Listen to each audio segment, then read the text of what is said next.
Thanks, Eva, and thanks everyone for coming online. It's a pleasure again to have the opportunity to discuss the quarterly commentary with you. As Eva said, we'll have 20 minutes of presentation followed by 20 minutes of questions, which is, from my perspective, what I'd really like to focus on, given the fact you've already had a chance to read through the quarterly commentary. So if we could start on page 2, please, Eva. Yes. So we'll stick to the schedule of the quarterly commentary. So touch on these 5 topics and attempt to give a little bit of colour and detail around these topics, and also focus on the highlights.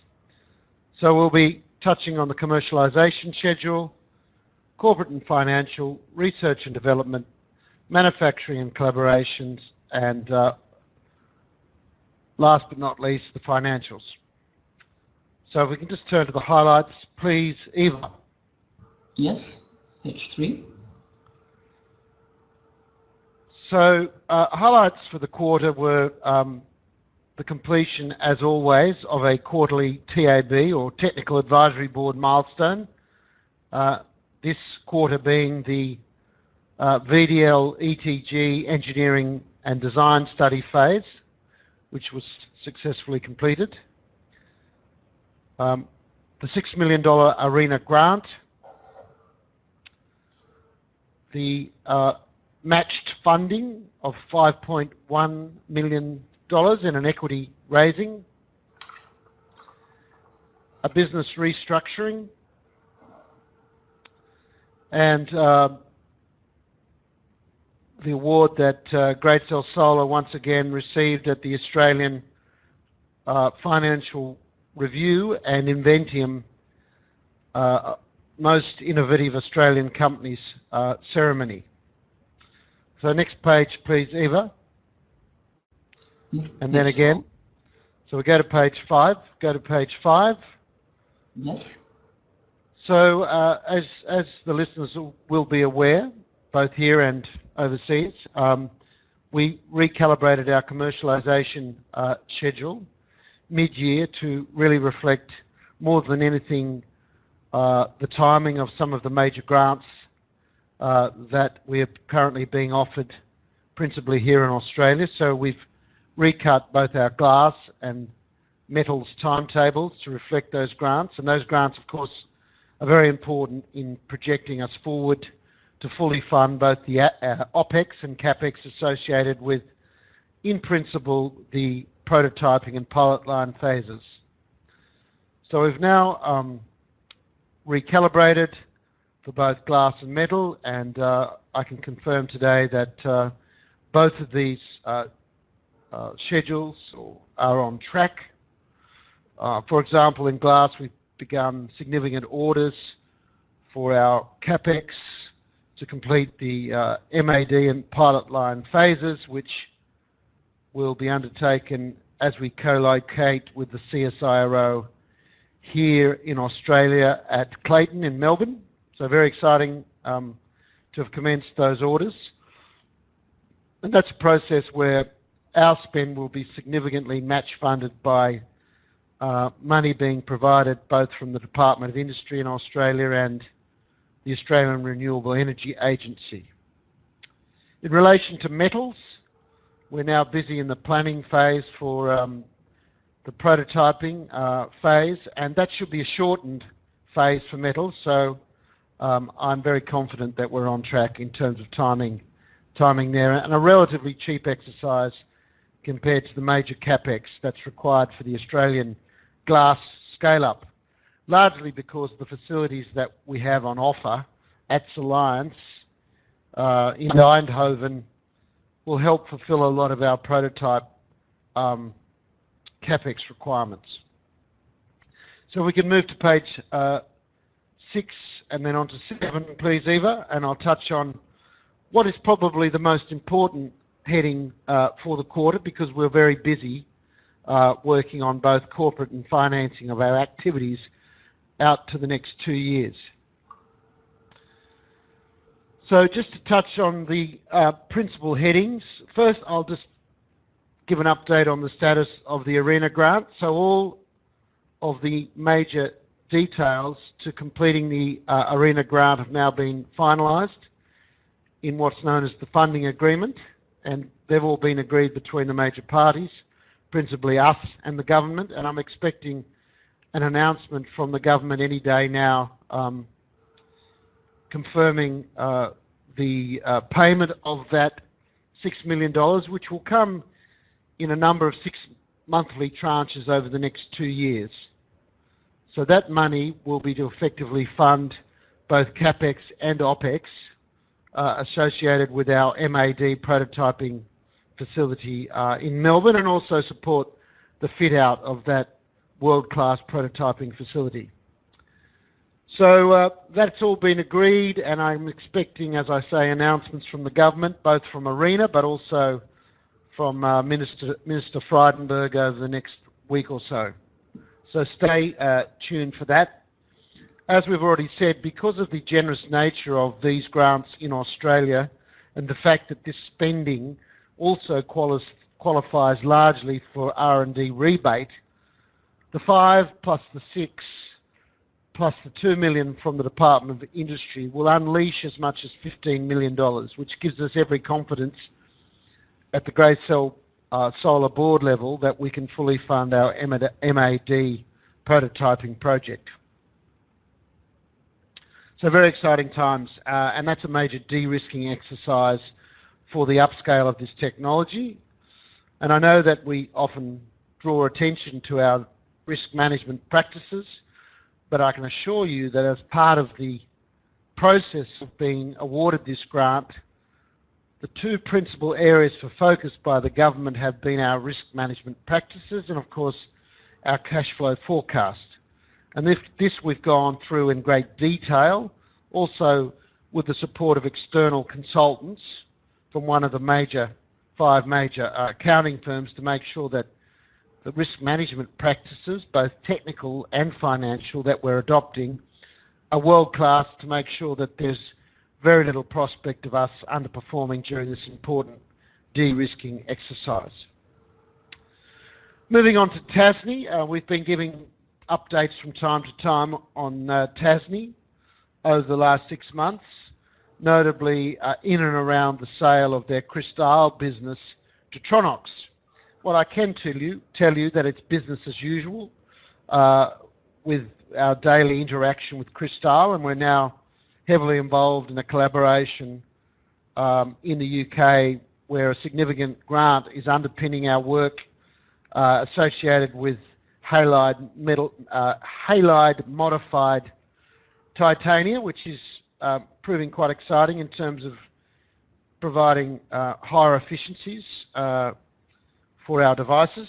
So look forward to reporting on that from time to time, but it's business as usual, and both the universities of Newcastle and the universities of York in the UK are heavily involved in that at the moment, working with us as in Greatcell Solar UK, and also Cristal based in Peterborough, and those 2 universities.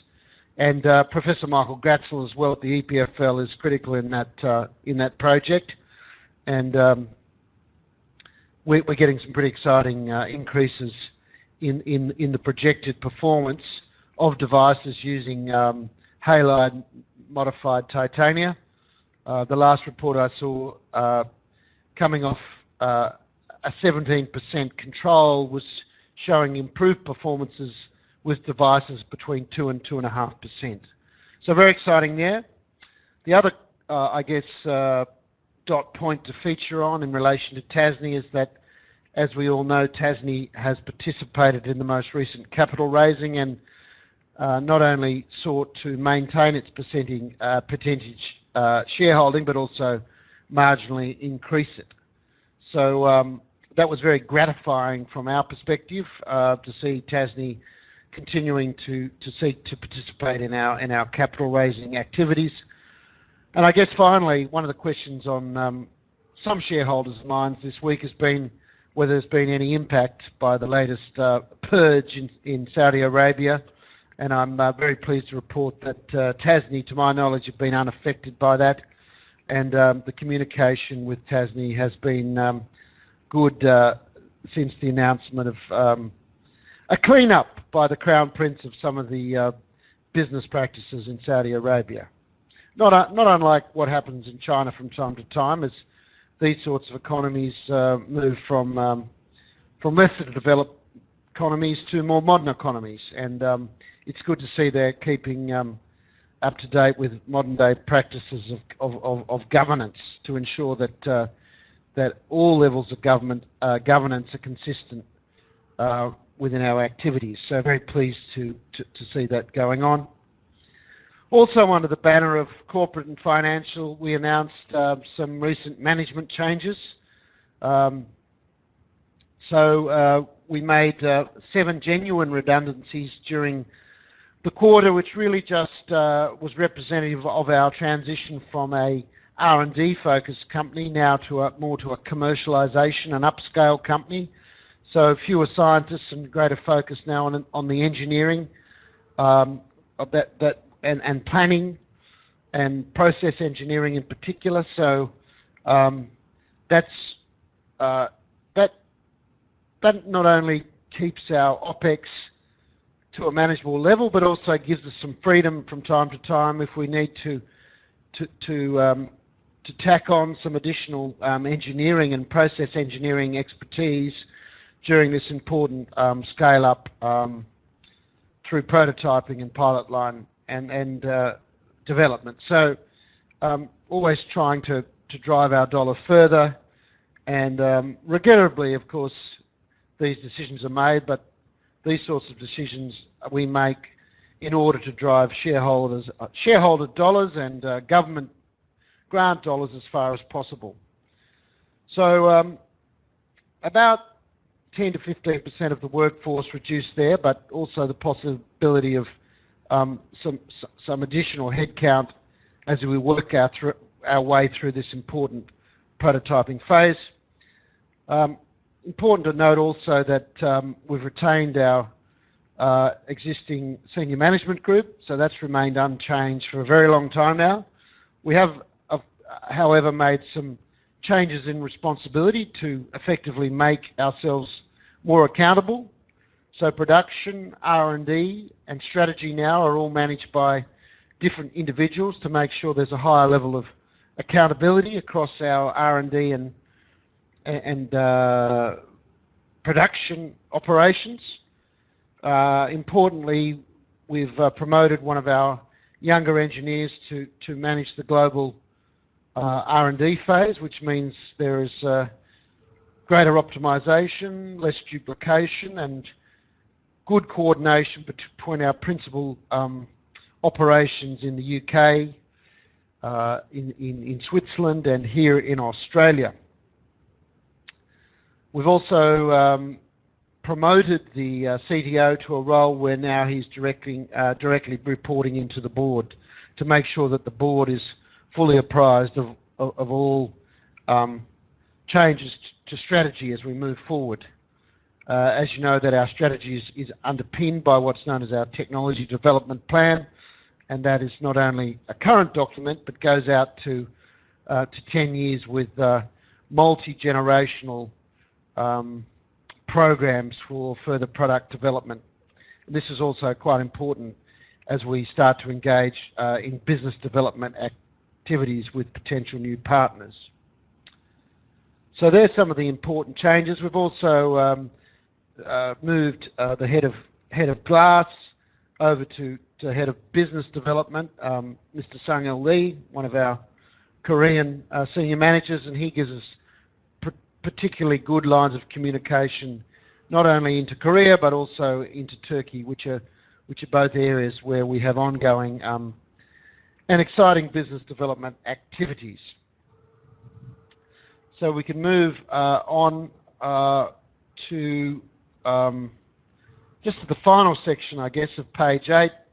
As I've already mentioned, Greatcell Solar, as we're now known, again featured in the top 50, which is an important category at the AFR Inventium Australia's Most Innovative Companies Award. So we've held our place in the top 50 again, and it's important to note that we're the only Australian renewables energy company in that top 50. So we're continuing to hold our own, and we'll continue to make this one of the more important awards that we vie for each year. There are many others out there, but this is the one that gains most recognition and has the greatest traction with our shareholders. So we could move on, Eva, please, to page 10. 10, yes. Moving on to page 10, research and development. So it's very exciting to announce that we've now ticked off all the internal milestones in relation to the Minimad prototyping activity, and we'll continue to push on there given the progress that we've made. So a lot of that work is more about optimizing and refining process control and process flow, and it's a challenging one because we're scaling some 30 times, which is, it's not unprecedented but considered quite a big step in scale up. So very pleased to have made that internal milestone. As I touched on a little earlier, the EPFL are making some great progress, not only with our halide modified titanium work, but also they've done some great work recently with copper thiocyanate and getting some excellent stability results on higher performing devices. That's also chiming in with some fairly cutting edge work being done through the introduction of graphene oxide, which is not a first generation development, but something that we look forward to potentially introducing for subsequent generations of product. So some very exciting stability results on higher devices achieved there with the EPFL, and of course these sorts of advances are available to us as a pioneer licensee of the EPFL. So we've also now completed internally our TAB milestones for the next 4 quarters, and most of these really touch on stability work in and around the second architecture that we're seeking to optimize, which is known as the PIN, which is most suited for our flexibles or steel work that we're doing at Reliance in Eindhoven, and most of these are really just focused on scalability and stability of this exciting new PIN architecture, which, to be fair to it, is actually achieving some very, very high early stage efficiencies, and gives us a lot of excitement about the potential for our flexibles project, which, as we all know, will translate into the industrialization of our technology principally on steel for things like industrial warehousing. So there's an enormous amount of interest, particularly from some of the steel companies in Europe looking into that. And just as a final point in relation to R&D, we did receive a small advance from what's known as the ATSE Global Connections Fund, which has helped fund some of the extra work being done by our R&D partner NTU in Singapore. So NTU's undertaking some work into mixed perovskites, which again is probably a next generation type study, but it's good to see that greater cooperation between the Australian and Singaporean governments and funding being available for those sorts of activities. And that money has now been received. Moving on to page 12, please, Eva. Yes, page 12. So this is in and around manufacturing and collaborations, and over the last 2 to 3 years we've been relatively quiet in this area, largely because we're pretty much absorbing some of the implications and impact of what's occurred in the building materials sector over the last 3 to 4 years as a result of the GFC. But the impact of the GFC now is starting to fall away, and we're again starting to see improved trading conditions in both glass and metals in terms of building materials, and you only have to look at the stock price performances of some of the large steel-making companies to see them significantly improving with their share prices up around 50% in the last 6 months, reflecting those improved trading conditions, and that's reflected in improved profitability and also some now announced merger activity. For example, our old partner Tata Steel Europe, which had been experiencing some very tough trading conditions, has announced its merger with ThyssenKrupp, and one or two other major steel companies in Europe are also knocking on our door, given the high profile that our activities have at Alliance in Eindhoven. So early days there, but very exciting to see some competitive tension building for what we think is a potential knockout product for the solar enablement of our technology on steel roofing for things like industrial warehousing. So that's very exciting. We also announced an early stage collaboration with Jinko Solar. Jinko, as you all know, is one of the world's leading makers of silicon panels. So silicon, of course, is leading the growth in the market at the moment, but as we all know, profitability in that sector is relatively tight given the low margins and how pretty much the competition fights it out on the basis of cost. So companies like Jinko, for example, are looking to differentiate away from silicon and move into alternative technologies, and our technology appeals to them, of course, because we're a much more versatile technology, and we can compete not only on the basis of cost but also on the basis that we're an ultra-thin technology, so we're open to use in a more varied number of potential uses and also in a more diverse number of geographies, so particularly suited for technologies to operate in real-world sun conditions, which of course is what we find in the great cities of the world. So early days, but we were very pleased to be able to welcome Jinko to our head office in Queanbeyan last month, and I think we're particularly gratified to see how excited Jinko were in seeing how far we'd advanced with our commercialization activities. So we were very pleased to show off some of our mini-MAD panels and early stage MAD panels to our Chinese new collaboration partners. So all very exciting. Early days there, but we're now building on that collaboration and moving into further testing of our technology in larger devices to tackle some of the more significant stability tests associated with IEC 61215. And finally, dare I say,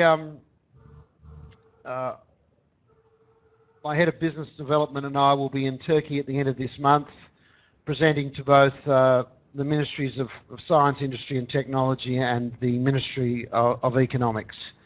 And we'll keep that reasonably subdued, but as I said in the quarterly, we've never seen better traction than the traction we're getting at the moment in terms of providing a lot of information into those ministries to help them come to a decision about whether this particular technology is something they'd like to push for major commercialization in Turkey. But I'm quietly confident that ultimately our determination and our hard work will translate into a major project in Turkey, and we'll keep you informed on that as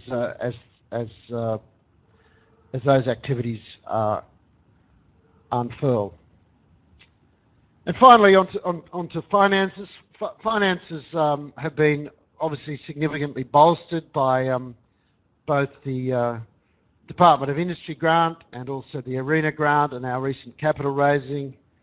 One of the biggest challenges when you have a significant CapEx rollout is to make sure that you're matching your spend with the funding that's available from the government, and a lot of our time is spent in and around agreeing CapEx schedules with government, and as I said earlier, these have all been agreed now through the acceptance of the funding agreement terms. So really now on to the exciting phase of actually getting to spend that money and build some MAD prototypes over the next 6 to 12 months. So very exciting for us there. Anyway, that really concludes the formal part of the presentation.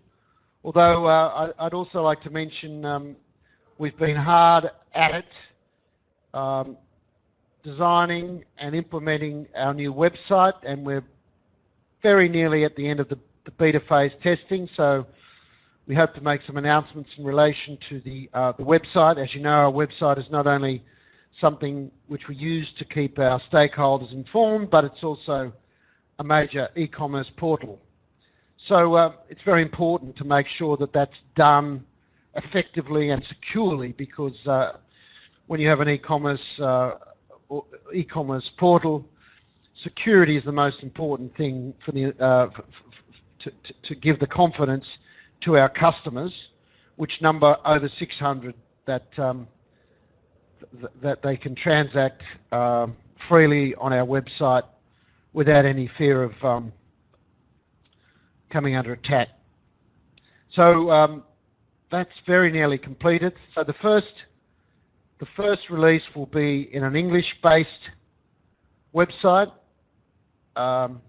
with information and e-commerce functionality, and then very shortly thereafter we also expect to release the European version of that, which as you all know involves the translation of many of our most important activities into German, to make sure that our very significant German stakeholder base has high quality information on our activities.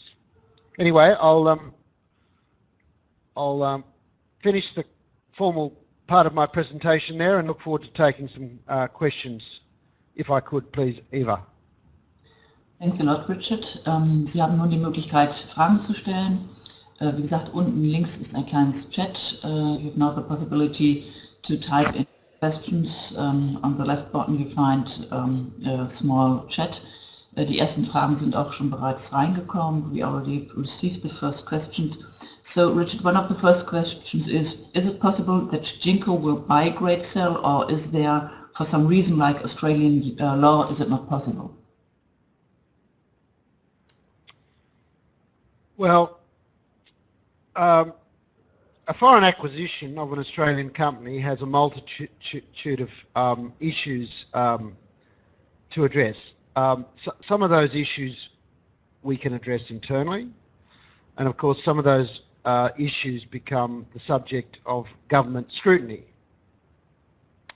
So it is complex, and it has a lot to do with the size of the company and whether the technology that's seeking to be acquired is what's considered by the government to be something strategically important, and that's often something that's very difficult to predict. But putting those issues aside for a minute, I think our business model is one where we'd like ultimately to have a number of projects globally. Of course, China is an amazing market to get access to. So in early stage discussion with Jinko, what we have suggested would be the most appropriate business model be one where we formed a joint venture, principally to address the Chinese market in the long term, because that market's growing faster than any other market in the world, and it's not only large, but it's growing quickly. So a very exciting opportunity, but that's something which will take some time, obviously, to agree between the two parties, and there are a lot of hurdles to get over before we get to that stage. But at the moment we could be described as just holding hands, And both parties, I believe, in the long term have a desire to take that technology further. And this is a multi-year collaboration, so as we get through the various hurdles and various phases of the technical evaluation, we'll attempt to keep the market better informed. And China's just one of 3 or 4 potential projects that we'd like to effectively light up around the world. Others being, of course, Australia, where we're getting a lot of support and where we feel very comfortable in doing business. And of course, in Turkey, where we've always had an enormously strong following. It may require additional risk management steps, but there are many ways that you can effectively skin the cat in terms of forming a collaboration, whether that's through investment in a joint venture or potentially in an alternative way, such as a licensing agreement, which would give an international partner an opportunity to benefit from the technology, but also help protect shareholder assets. So all these sorts of business models we effectively have up our sleeve, and of course in early stage discussions with these various parties, these are touched on, and as we move through the various de-risking and funding phases, then we'll be in a position to talk in more detail about how we seek to exploit our technology for the benefit of our shareholders. Thanks so much. And the next question is regarding the financials. What measures will Greatcell undertake to ensure financial stability if TASNI does not convert the 2.4 million convertible note? Well, I very much hope that that the holder of the convertible note is motivated to convert that note, because they have an 18-cent option price, which was the same price which was offered to all shareholders, and it's my intention that the share price will be a lot higher over the next 2 years, which is the life of the note, and it would make sense for TASNI to exercise that conversion right. It's got to be attractive not only for us to help fund our activities, but it's got to be effective for them, because they've taken the risk and helped support us during our toughest times. So in total, with the exercise of those convertible notes, we would have received investment from TASNI of around $22.5 million, and TASNI will have established a shareholding of around 31%. And it's good to have the likes of a strategic shareholder on board through good times and through bad, and we very much respect that. And of course, there's also the potential for TASNI to give us access to the Middle Eastern market, which is another market further down the track that we'd like to tackle. And of course, TASNI is an international company, so we don't restrict them to purely having influence in Saudi Arabia, but also in other parts of the world like France, the UK, and the USA, where they've got significant businesses. So we give them preferential treatment, it must be said, because we have a lot of respect for them, and of course they're not only a provider of finance for us, but historically we've worked very closely together, working on things like titania and zirconia, which are principal materials we use in the building of our devices. Thanks a lot. Maybe directly a financial question. One shareholder is asking, you raised in total about 15 million, cash burn is 944 per month. What will take you towards the end of, this will take you towards the end of 2018. Commercial launch glasses now planned for 2019. How will you bright the gap if you want to stay an independent company? That's a very good question. I can only really speak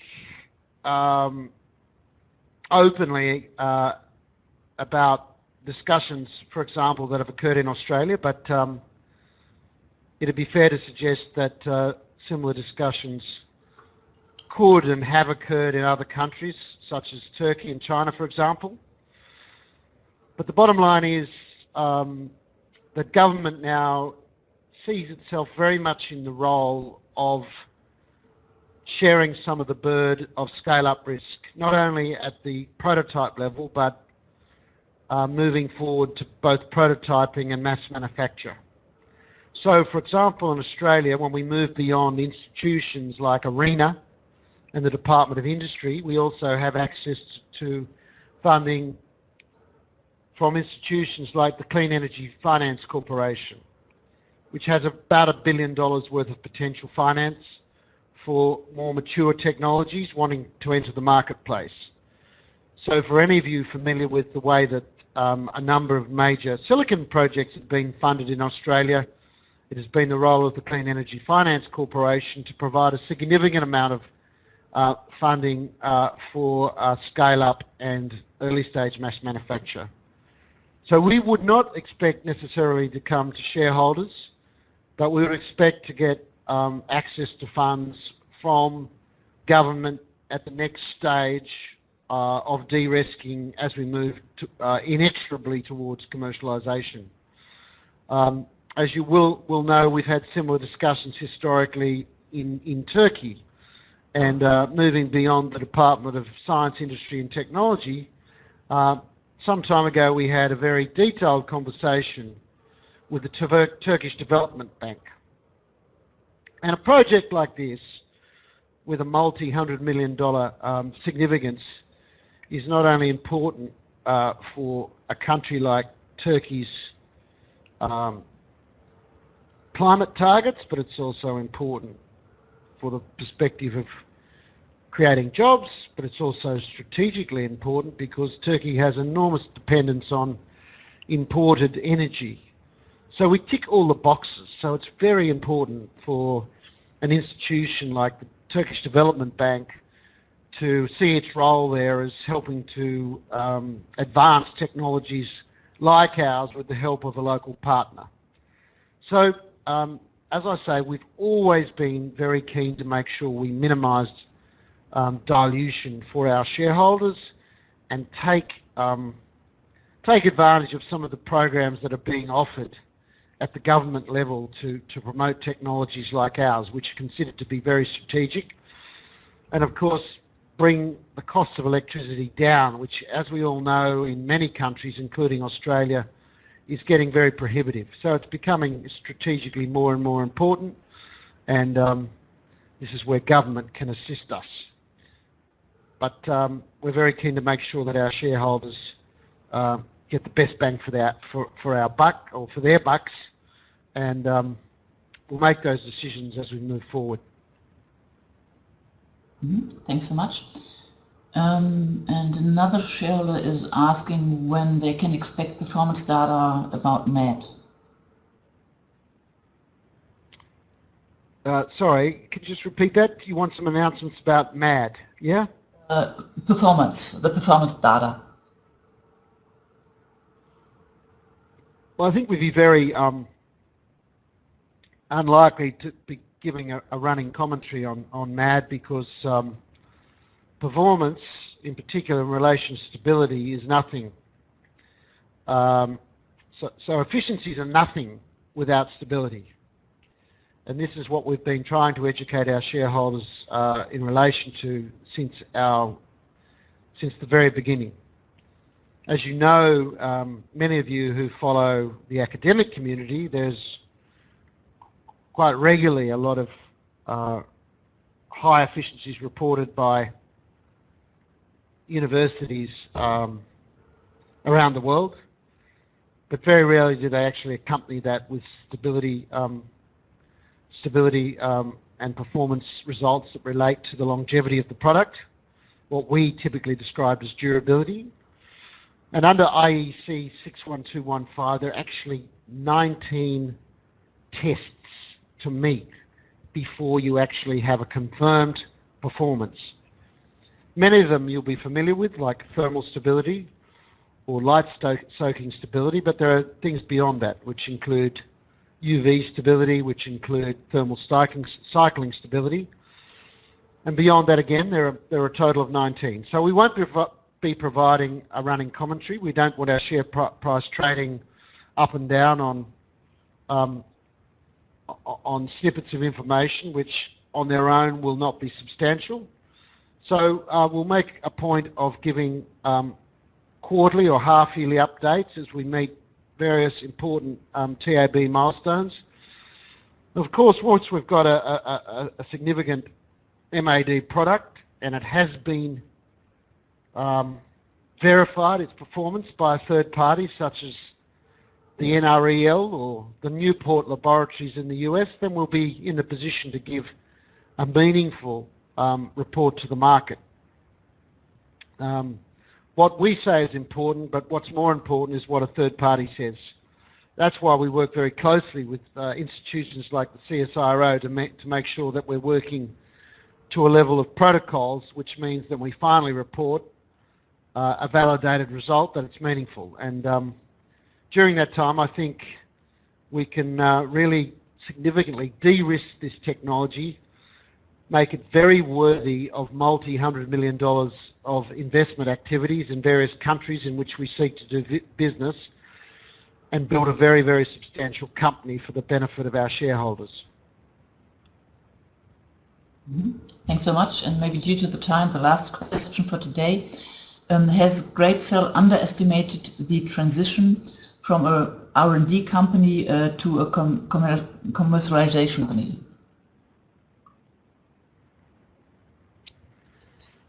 I wonder if that's a trick question. Listen, I think